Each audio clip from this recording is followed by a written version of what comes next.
Hello বন্ধুরা, চলে এসেছি তোমাদের কাছে নতুন একটা ভ্লগ নিয়ে। আমরা চলে গেছিলাম দীঘা। সেই দীঘাতেই যাওয়ার জন্য সকালবেলা 4টের সময় উঠে আমরা রেডি হয়ে বেরিয়ে পড়েছি। এই বাড়ি থেকে সবাই বেরানো স্টার্ট করেছি। এখান থেকে আমাদের দুটো অটো বলাই ছিল সবাইকে নিয়ে যাওয়ার জন্য। এবার আমরা সেই অটো চলে এসছে, তাই আমাদের ফোন করেছে, এখানে পৌঁছে গেছি। এই যে আমাদের ছোট্ট পুচকি, ও সকাল সকাল উঠে পড়েছে আমাদের সাথেই।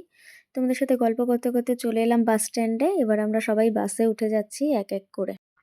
পৌঁছে গেছি আমরা কোলাঘাটে। কোলাঘাটে নেমে সবাই একটু চা খেয়ে একটু রিফ্রেশমেন্ট নিয়ে আবার নতুন করে যাত্রা শুরু করলাম দীঘার উদ্দেশ্যে। আমরা পৌঁছে গেছি ওল্ড দীঘায়। আমরা থাকবো নিউ দীঘায়, তাই আমরা চলে যাচ্ছি নিউ দীঘার বাস স্ট্যান্ডের দিকে। এই হচ্ছে চারপাশের দোকান প্রাসাদ, যেগুলো ক্রস করে পৌঁছে গেছি আমরা নিউ দীঘায়। বাস থেকে নেমে প্রচণ্ড গরম লাগছিল, তাই সব জ্যাকেট ট্যাকেট যা ছিল আমরা খুলে ফেলেছি। এরপর আমাদের যাওয়ারও একটা তাড়া ছিল, সেই কারণে যাওয়ার টিকিটটাও কেটে। এরপর বেশ কয়েকটা হোটেল দেখে আমরা পৌঁছে গেছিলাম এই হোটেলটায়, যার সার্ভিস ছিল জাস্ট অসাধারণ। হোটেলটির নাম ছিল আস্থা টু, যেখানে অসাধারণ একটা ব্যাপার ছিল। এরপর আমরা ফ্রেশ হয়ে নিয়েছি, ফ্রেশ হয়ে চলে এসেছি একটু ব্রেকফাস্ট করতে। প্রচণ্ড খিদে পেয়ে গেছিলো, সকাল থেকে কিছুই খাওয়া হয়নি। সেই খাওয়ার দোকানের উদ্দেশ্যেই আমরা হাঁটতে শুরু করেছি।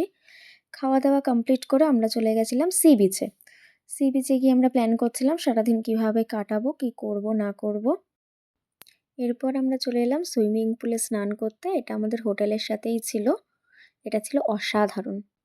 আমরা ফ্রেশ হয়ে একটু রেস্ট নিয়ে তারপরে বেরিয়ে গেলাম ওল্ড দীঘার উদ্দেশ্যে কিছু শপিং করার জন্য। ওল্ড দীঘার বিচে একটু মজা নিয়ে টুকটাক শপিং করে আবার ফিরে এলাম হোটেলে। এরপর হোটেলে এসে একটু ফ্রেশ হয়ে শুরু হয়ে গেছিলো আমাদের পাগলামি। সেই পাগলামির ছোট্ট একটা ক্লিপ তোমাদের সাথে। এই রিলসের পেছনের হচ্ছে বিটিএস যেটা হয় সেটাই এখানে চলছে। এখানে আমরা সবাই পাগল হয়ে ক্রেজিনেস দেখাচ্ছি, আর কিচ্ছু না। এটা হলো ডে 2। আমরা সি বিচে স্নান করতে যাব, সেই জন্য রেডি হয়ে সবাই বেরাচ্ছিলাম।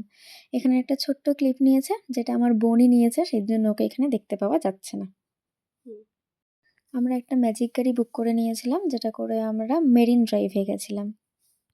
এটা আমাদের ছোট্ট পুচকি, যে একদম রেডি হয়ে গেছে যে বিচে যাওয়ার জন্য। ও শুধু মেরিন ড্রাইভের পাড় দিয়ে হেঁটে হেঁটে চলে এসছে, কারণ ও ভয়ে সমুদ্রে মোটেই নামেনি। আবার সন্ধ্যেতে রেডি হয়ে বেরিয়ে পড়েছি একটু ঘুরতে যাওয়ার উদ্দেশ্যে। এই দিন আমরা গেছিলাম ঢেউসাগর পার্কে। ঢেউসাগর পার্কের ছোট ছোট কিছু ক্লিপস তোমাদের সাথে অবশ্যই শেয়ার করব। সাথে থাকো আর দেখতে থাকো। এই যে আমরা পৌঁছে গেছি ঢেউসাগর পার্ক। আর এই ঢেউসাগর পার্কের ডান দিকে ছিল টিকিট কাউন্টার, যার ভাড়া ছিল মাত্র 10 টাকা। এই ভেতরে ঢুকেই আমরা দেখলাম এখানে টয় ট্রেনও চলে, যেটা দেখে ভীষণ এক্সাইটেড হয়ে আমরা সবাই উঠে পড়েছিলাম টয় ট্রেনে। এই টয় ট্রেনটা ঢেউসাগর পার্কের একদম গেট থেকে নিয়ে একটু ভেতর পর্যন্ত আমাদের ছেড়ে দিয়েছিল। এই টয় ট্রেনে যেতে যেতে গোটা ঢেউসাগর পার্কটাই তুমি দেখতে পাবে। এই যে তার ছোট ছোট কিছু ক্লিপস। এখানে একজন দাদু দিদার ছবি তুলতে ভীষণ ব্যস্ত, তাই সে হর্নের আওয়াজেও সাইড দিচ্ছিল না। তারপর দাদুকে সাইড দিতে বলার পর দাদু সাইড দিল, কিন্তু তাও সে দিদার ছবি তোলা ছাড়েনি। এটা আমাদের ভীষণ ভালো লেগেছিল। যাই হোক, এরপর আমরা পৌঁছে গেছিলাম একদম ঢেউসাগর পার্কের ভেতরে। এই টয় ট্রেনেরও ভাড়া ছিল মাত্র 10 টাকা। এই 10 টাকা দিয়েই ওরা এতটা আমাদের নিয়ে এসেছিল। এরপর এখানে ছিল দোলনা, যেটা দেখে আমরাও বাচ্চা হয়ে গেছিলাম। এটা আমার মামি, যে দোলনায় দুলতে ভীষণ ভালোবাসে, আর সেটাই শুরু করে দিয়েছিল। আমাদের পুচকিও শুরু করে দিয়েছে তার খেলাধুলা। এই এখানে উঠে ভু ভু করে সে যে কি করছিল সেই জানে। এখান থেকে আর নামবে না, এখানেই বসে রয়েছে।